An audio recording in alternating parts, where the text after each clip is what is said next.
Telangana council of higher education جس نے degree courses کے نصاب کو بہتر بنانے کے لیے کام شروع کیا ہے، نصاب کو 20 سے 30% تبدیل کرنے کا فیصلہ کیا ہے۔ ذرائع کے مطابق سائنس کے نصاب میں 20% تبدیلیاں کی جائیں گی، جبکہ آرٹس کے نصاب میں اگلے تعلیمی سال یعنی 2025-26 سے 30% تبدیلیاں کی جائیں گی۔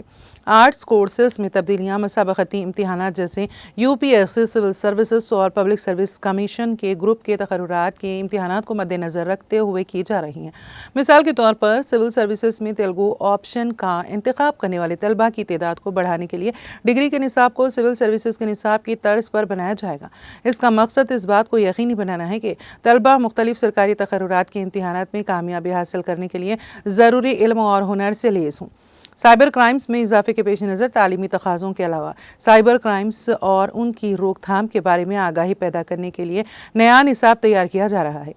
کونسل ڈگری کورس کے نصاب کے حصے کے طور پر 50% انٹرنشپ متعارف کرانے پر غور کر رہی ہیں۔ اس کا مطلب یہ ہے کہ طلبہ کو متعلقہ فیلڈ میں 50% تھیوری کلاسز اور 50% ہینڈ آن ٹریننگ ہوگی۔